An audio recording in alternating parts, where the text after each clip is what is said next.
Let's get to the mailbag for the week. You can email info@davidpakman.com if you have something to say. Hopefully, it doesn't have to be positive, but maybe at least thought-provoking in some way, or interesting, or I don't know, something. Dottie wrote into me, and this one came in via Facebook. And Dottie said, "You're an idiot." First word is already wrong, as you know, almost a requirement in these emails that you use the wrong "you're." You're an idiot. You don't talk about our president that way. President Trump is our president, and he said exactly what he should have said. Those people that are in jail are not criminals. They're innocent people that were put there just to show face in the Democratic Party. So don't talk about President Trump. He's exactly right, and he's not confused about anything. You're the one that's confused. Examine your own mind, open up your mind, and realize what you're saying. He's a smart ass and the best president we've ever had. One sentence, I guess. No punctuation, complete cult commitment to Donald Trump and MAGA Trumpism. This is someone who will vote Trump in 2024. So if we're thinking about what is the math, what is the constituency that takes Trump down, it probably doesn't include Dottie, and that's okay. That constituency may still exist, but this is what we're, I don't even know where we're going. This is what we're up against, and it's really, really scary. Michael wrote in with a slightly more grammatically correct, but still factually vapid statement called leftist hypocrisy. Michael wrote, the January 6, quote, rioters did not break the law. They were allowed in, even invited by Capitol Police, as seen on video. They are innocent, but you don't care because you're a demo rat, wrong you're, suffering TDS and happy to jail political opponents. Not me. You must have my politics mixed up with someone else's. You never called for Antifa arrested, even though they did millions in damage, way more than the protesters. On January 6th, also people died in the Antifa riots. The only death at the Capitol was Ashley Babbitt, killed by rogue cop, yet you don't want him jailed, just walk free like nothing. You are a hypocrite, and it's clear to anyone who isn't a demo rat. So this is crazy. But a few important points, I think, to mention. I have never said if someone committed a crime, don't prosecute them. I have never said that. I have always said if there were crimes committed during an Antifa demonstration or a Black Lives Matter demonstration, no matter who did it, whether it was a member of Antifa to the extent that there's membership, if it was a part of whoever, if there is evidence that a crime was committed, charge the person. I don't care about the affiliation. I also know that the 700 defendants from the Trump riots are obviously not innocent. And in fact, courts and juries have adjudicated them guilty in already dozens, if not hundreds. I don't know where we are in the process of all those cases.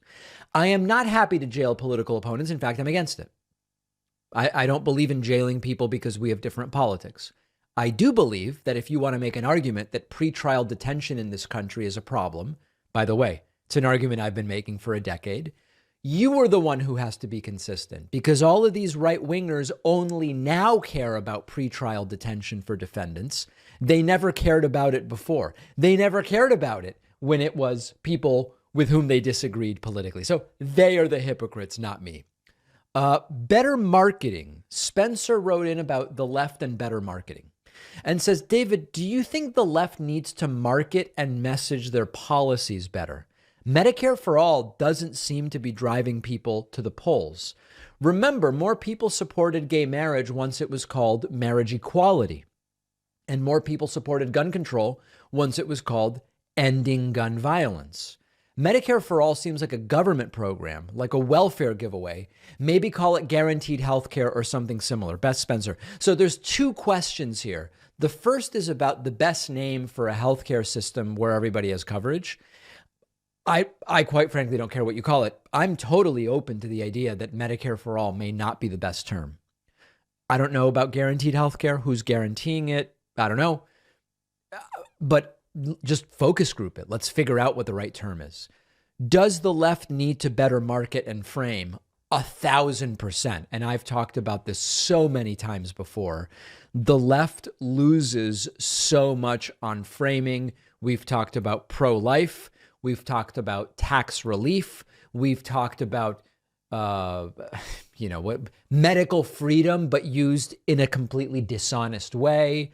There are so many examples. The left does need help on that. It seems like a worthwhile thing to put some money into, quite frankly. Fritz wrote in, and Fritz is happy because there's finally a progressive voice on the radio. Fritz writes, "Hello, Mr. Pakman and crew. I grew up and still live in rural Indiana. I currently live in Goshen, Indiana, which is a micro city. I've been to Goshen. Radio is still a major part of rural life in Indiana.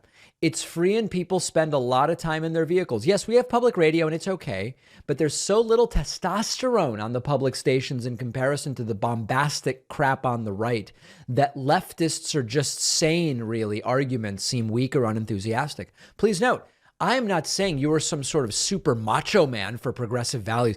Listen, Fritz, I don't think anyone thinks you're saying I'm some kind of macho man. I don't know that that's necessarily a correction that was necessary. But at least you're willing to be argumentative. And quite frankly, it works in this area. You're willing to engage with them and where they are on the radio in rural Indiana. It will make a difference, or at least it will stir the pot a bit. Thanks again, Fritz. Fritz, thank you. We do the radio show. Some people may or may not know this. We don't make any money from the syndicated radio show. And I'm not saying this like, oh, I have tears in my eyes, even though I'm a big, strong guy. I'm just saying we've decided, even though we don't monetize radio, like our income comes from the online, podcast, YouTube, etc. We produce the radio show at our expense. It's a loss, okay? It's like a Trump business. It's a loss. Because we think it's worth being on in a lot of these rural places where there are very few options for non-right-wing or religious radio. So we're doing it, and we're going to continue to do it. Irv wrote in. Irv says, David, it always amazes me when right-wingers call you a communist insultingly, yet are devotees of Tucker Carlson and the Fox News cabal who idolize the most communist country and its leader, Putin. In fact, so much so that they are featured in virtually all of Putin's propaganda campaigns. Aren't they the communists? They will never accept this analysis. Ever, ever, ever. They will say, it's not about defending communism. It's about the left has a vendetta against Russia for no reason or what.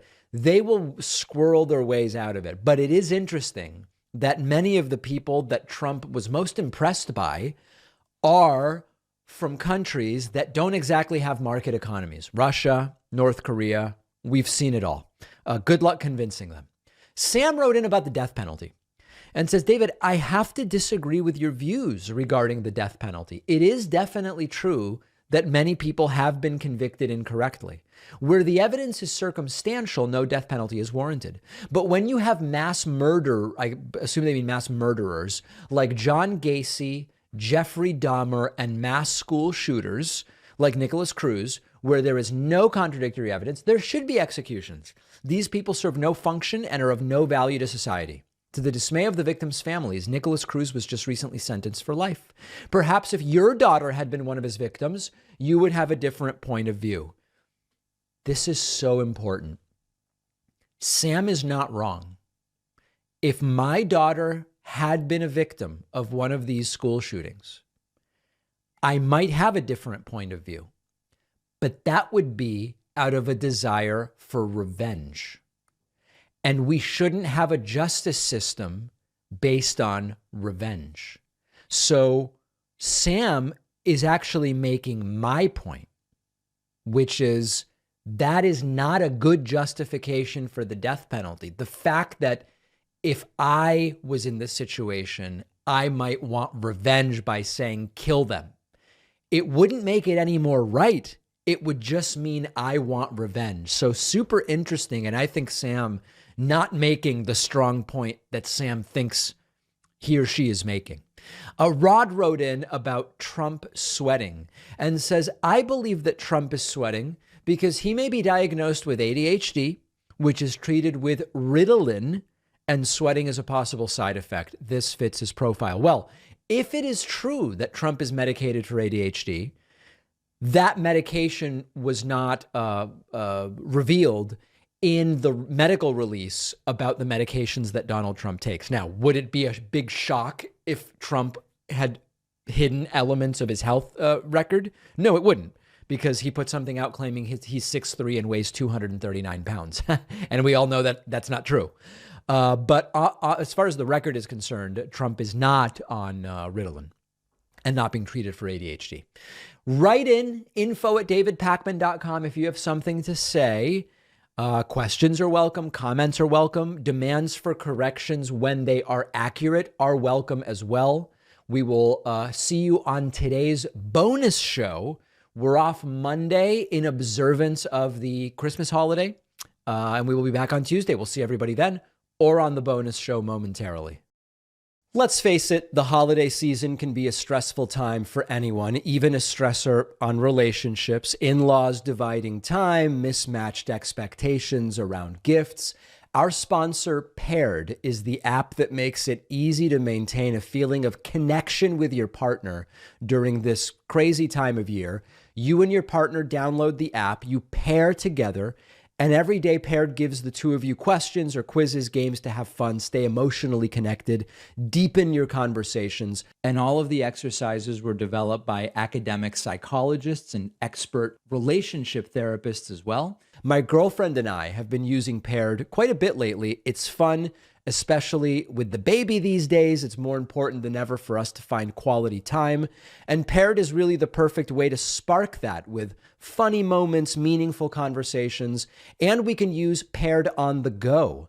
Don't let end-of-year stressors get in the way of you and your partner enjoying some connecting. Paired makes it simple, and giving your significant other a Paired subscription is a great last-minute holiday gift. Head over to paired.com/Pakman for a 7-day free trial and 25% off a subscription. The link is down below.